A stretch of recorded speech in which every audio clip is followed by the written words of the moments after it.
Hello again, this is Matthew Miller from the ZDNet Mobile Gadgeteer.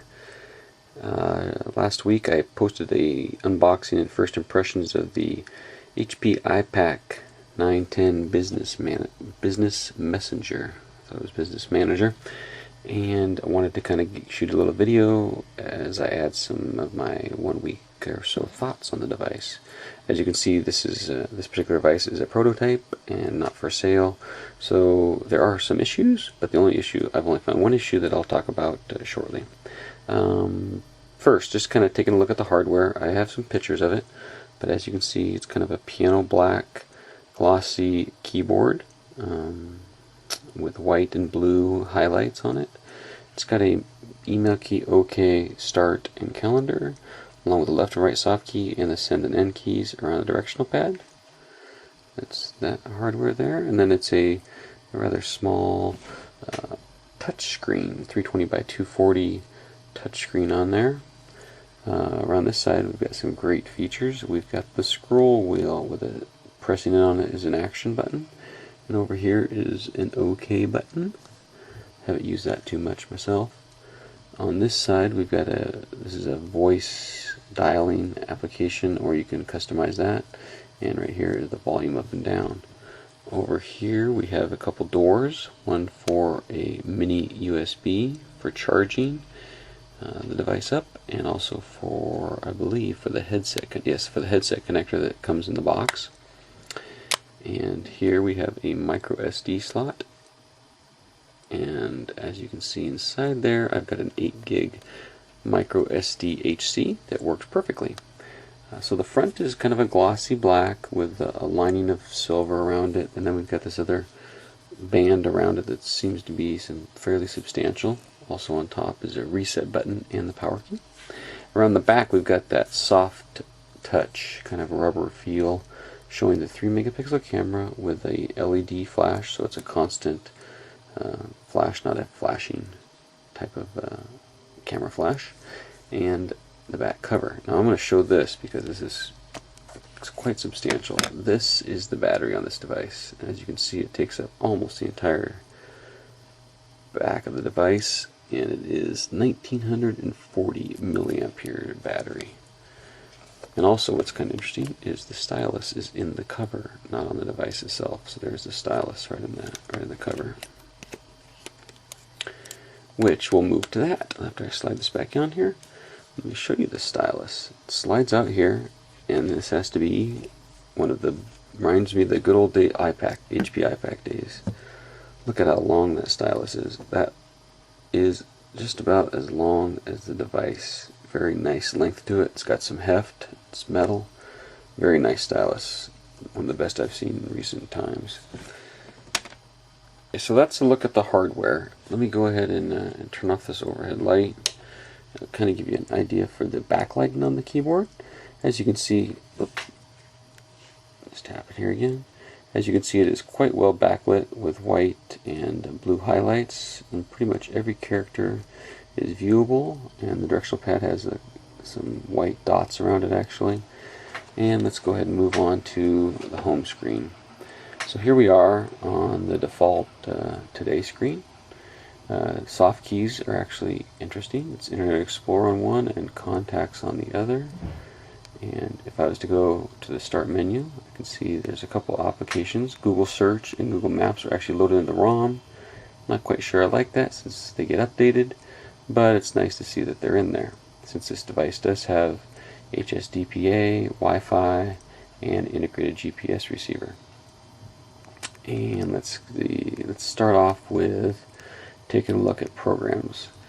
Now, I've loaded some of my own third-party applications on here, but I'll try to run through some of the HP things that we see as well. This is running Windows Mobile 6.1 Professional, latest operating system. So as we move down, there's a Getting Started, which is a Windows Mobile thing. HP, we have a HP iPAQ GPS QK position. What this is, it's a utility to download a file that helps you get a faster GPS connection. And I think this prototype keeps on saying the file's expired even though it's supposed to last for 7 days. I believe that's a bug right now. There's some HP iPAQ tips. over here is the HP Photo Smart Mobile, and if we were to open that up, you could see there's a couple of photos I took last week, and it's a great utility here with a bunch of different options. You can actually print. If you were to tap print, it would be mobile printing or to a storage card, and then it walks you through a nice little handy wizard. Let's see, go back.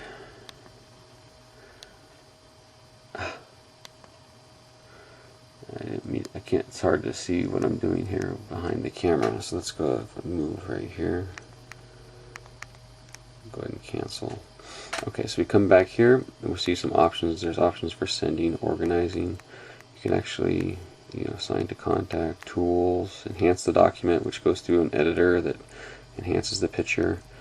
And there's some settings that you can also see. Quite a powerful little program. The icons at the bottom actually allow you to do some of those same things. If I open a photo, you can see it, and then I can zoom in to different parts of the photo real quickly.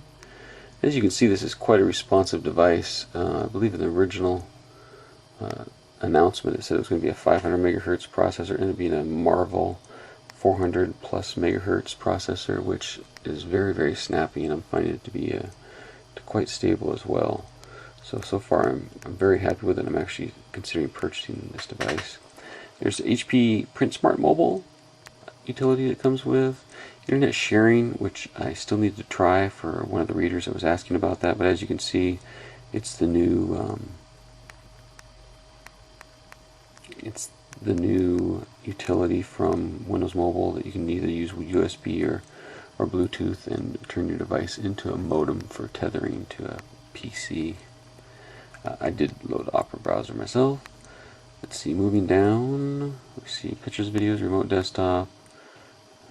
Sun Java is the Java client that it comes with. It's actually a fairly nice Java client. It allows you to have some folders, and I've got my Gmail in there that actually looks very nice on the device. There's a task manager, a voice commander, and I'm not sure. I can't remember exactly what voice commander software it is. Let's see. It is the Cyberon voice commander. That's what I thought. So you can go through the different settings with that application as well. And let's see, Windows Media Player, Windows Live. Let me go into some of these settings real quickly here. See if there's anything that stands out as specific to the HP device. There's an HP Asset Viewer, and if we were to look at that, it should show me some of the statistics on the device. And as you can see, there's the memory, which is nice. It's got 256 ROM, 128 RAM. There's the display. Yeah, there it is. It's the PXA 270 processor. And just some of the different stats on the device. There's a keyboard utility here for disabling the keyboard if you wanted to use a soft panel. There's a ringtone utility where you can create your ringtones right on the device. So as you can see, you can add, remove different ringtones and that kind of thing. So manage your ringtones right on the device. There's some HP audio in there as well. Let's see. You'll find a bunch of different HP utilities here and there. Let's go ahead and go to the wireless manager. Show you that there's Wi-Fi, Bluetooth, all part of the iPAQ 910. One thing I wanted to check on was to see if what buttons you can customize. Let's see, 1, 2, 3, 4. It looks like several of them. But I was hoping that I could enable shortcuts to the keyboard, which I've seen the Blackjack 2, which would be very sweet. But I see that's not available on this device. So that's pretty much it. It's the iPAQ 910. Quick little walkthrough with the applications and utilities on the device. Quick look at the hardware. It's been very, very responsive. Actually fairly impressed with the device. The touchscreen is responsive. Everything I've done so far has been rock solid and responsive. Reminds me a lot of a non-touchscreen device, but with the power of the touchscreen in it as well. As you can see, I've got live search and things in there. Oh, one thing I did want to show, which I'll go ahead and turn the camera back, or the light back on, is the camera application. This is the one part of this prototype that seems to be flawed. I'm unable to get the flashlight working at all. But here's the camera application, and as you can see, there's some of the settings that go along with it, where you store your pictures, the qualities, video that you can take, and it's ArcSoft software that powers the camera software. Remember in the past the iPAQs had fairly decent cameras on there. I was really hoping that this one would as well. I'll have to see a later version of the hardware with a flash that works that maybe has some improved camera functionality in it. I am able to use these hard keys and some of these shortcuts and things to really maneuver around the device, and it it feels pretty good in your hand. It's a little bit thick, a little bit wide, but it's quite functional, and the keyboard is fairly easy to type on as well. All right, I recognize